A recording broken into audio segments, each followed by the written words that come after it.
से मतलब ना उनसे सिर्फ अपने वोट से जरूरत था और बस काम से काम रही है वो। लेकिन क्या करेंगे ये कब तक के हमारे धरती पे हमारे जवानन का ये गर्दन के कटात रही, कब तक की खून से धरती माता सिंचात रही। हमें फिर आक अंदर एक ना एक खजल का टुकड़ा बा।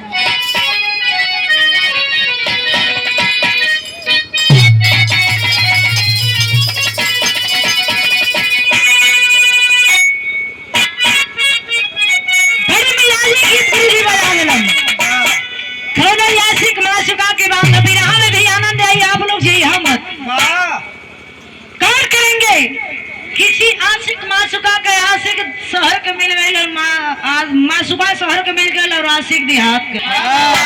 लेकिन मासुका अपने आशिक से कहले हो का कहले हो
काम है बताइएगा, बता रहे लोग काम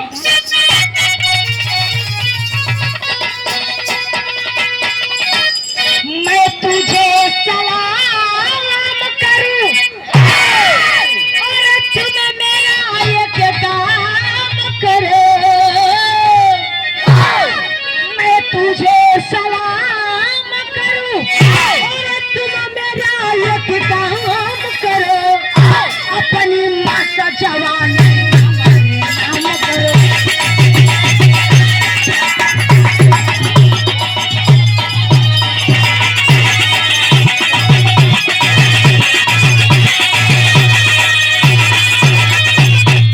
क्या राजा जी लेकिन गौर करेंगे अरे बाबू, लेकिन हमारे हिंदुस्तान के जवानों की आवाज है। क्या आवाज है?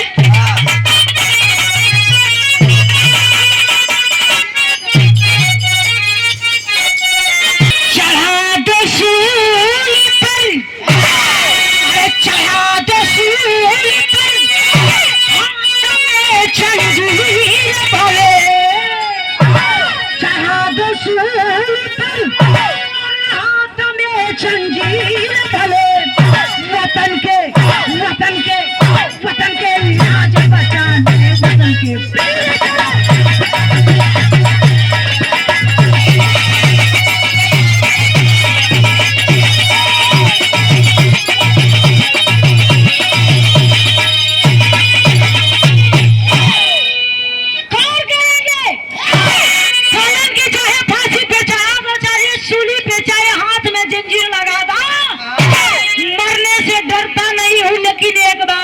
है कि कभी ये भारत माता के कभी हम इनकर सम्मान जाए ना दे, जान दे दे लेकिन शान जाए ना दे।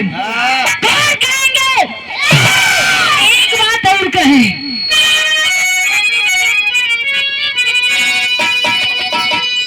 इसी धरा पर हिंदुस्तान की धरती है, इसी